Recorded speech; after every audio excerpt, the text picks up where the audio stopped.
Metaphors abounded Sunday as Japanese voters braved heavy rain and a fast-approaching typhoon to re-elect Shinzo Abe's government. The Prime Minister's landslide literally coincided with mudslide alerts ringing out from mobile phones around the nation. But now, with the typhoon heading out to sea on Monday, the forecasts foremost on the minds of most voters are of the economic variety. Abe's economy has been blowing along nicely these last 6 quarters, enjoying a global growth tailwind and the longest run of domestic growth in 11 years. Gross domestic product was up 2.5% year-on-year in the second quarter. Unemployment is at a 23-year low, while the Nikkei stock average is trading near the highest level since the late 1990s. There is a problem, though. The benefits are not really reaching the average Japanese worker.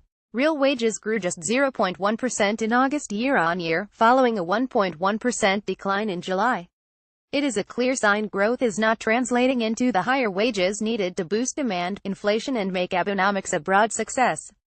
To date, Abe has relied too much on monetary easing and been too slow to unleash a regulatory big bang. His pledges to modernize labor markets, catalyze a startup boom, incentivize innovation and empower women got sidetracked by plans to amend the pacifist constitution and tighten security. Abe has been surprisingly timid about taking on vested interests, favoring monetary stimulus over angering Liberal Democratic Party support bases. On Sunday, voters handed Abe a chance at a reboot. Here are 5 ways Abe's LDP can address the future headwinds bearing down on the economy. Squeeze Japan Inc. Abe should borrow a few ideas from Yuriko Koike's Party of Hope, even if it fared rather hopelessly on Sunday. A case in point: tax excessive cash reserves better used to increase wages or investing in new industries. By relying more on huge Bank of Japan liquidity injections than reductions in red tape, Abenomics is more about welfare for companies than raising living standards. The resulting surge in profits and the Nikkei index return to 20-year highs is not getting Tokyo close to its 2% inflation goal. Core consumer prices, excluding fresh food, rose by just 0.7% in August from a year earlier. Nor have Abe's efforts to tighten corporate governance headed off a parade of unsightly scandals: Kobe Steel's dodgy data, Nissan Motors' quality control debacle, Takata's potentially deadly airbags, Toshiba's accounting shenanigans, Tokyo Electric Power's opaque radiation cleanup in Fukushima. Properly deployed, Japan Inc.'s roughly 300 trillion yen $2.7 trillion cash pile would be a game-changer for boosting wage and inflation.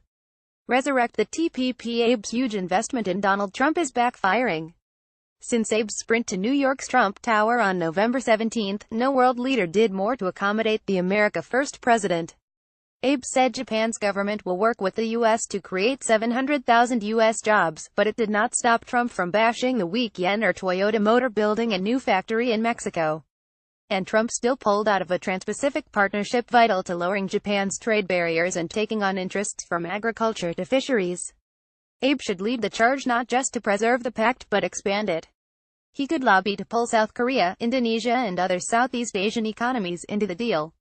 That would lower Japan's firewalls to outside forces and reinvigorate Tokyo's role as a leadership alternative to China. Bet big on renewables. Another Koike idea worth coopting is scrapping the nuclear reactors Japanese came to fear after the giant March 2011 earthquake. Abe should turn the current suspension of operations at Japan's 50 reactors into a permanent shutdown. His LDP is too wedded to the nuclear village of politicians, bureaucrats, local governments and pro-reactor academics to see the renewable energy boom that is Japan's for the taking. Nearly 3 billion Chinese, Indians and Indonesians risk choking on rapid growth.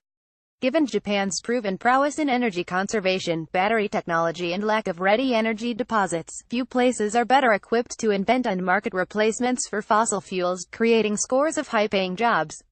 When visionaries like SoftBank Group's Masayoshi Son have stepped forward with big plans to invest in wind and solar, though, bureaucrats limit access to national power grids.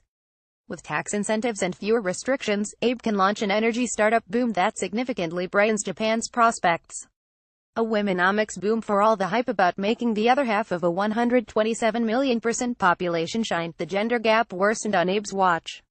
Japan ranks 111th on the World Economic Forum's Equality Index compared with 98th place in 2011. Abe should reinstate an earlier pledge to ensure women hold 30% of leadership positions and ensure more women get regular work with full pay. While the female labor participation rate rose to 66%, women account for 2/3 of non-regular workers, typically temporary and part-time staff paid less and with fewer benefits. Role models matter, too. Here, Koike's milestone as Tokyo's first female governor is important. But just 2 of Abe's 19 cabinet members are female. Nor has Abe entrusted a truly global portfolio to a woman. Foreign Affairs, Finance or Chief Cabinet Secretary. Goldman Sachs estimates Japan's gross domestic product would get a 15% boost if more women worked, boosting productivity and offsetting an aging workforce. Mind the demographics. Abe vows to create a Japan where people can have dreams in the future. Odd, though, how little talk there is about the nightmarish demographics imperiling the future. In a recent report, London-based International Institute for Strategic Studies warns of a looming crisis as the population shrinks by about 30% by 2060. The challenge is balancing the world's largest debt burden with a shrinking workforce and a static birth rate. Demographic dynamics also support continued deflation as the ranks of older consumers who buy less outnumber younger ones. Along with better utilizing women, Abe should push to increase immigration and champion innovative solutions to fill staffing voids. Why not at least follow Singapore's lead and import specific talent? That means welcoming more biochemists, engineers, entrepreneurs, health caregivers, lawyers, programmers and venture capitalists. On all of these steps, Abe must display a level of courage against vested interests and LDP power brokers he hasn't yet shown. But he can push back, citing a fresh infusion of political capital from voters craving a break with the stimulus-heavy growth model of the past. A bit more audacity and creativity at the tiller would give Abenomics the tailwind it desperately needs. William Pesek is a Tokyo-based journalist and author of Japanization: What the World Can Learn from Japan's Lost Decades. He has written for Bloomberg and Barron's.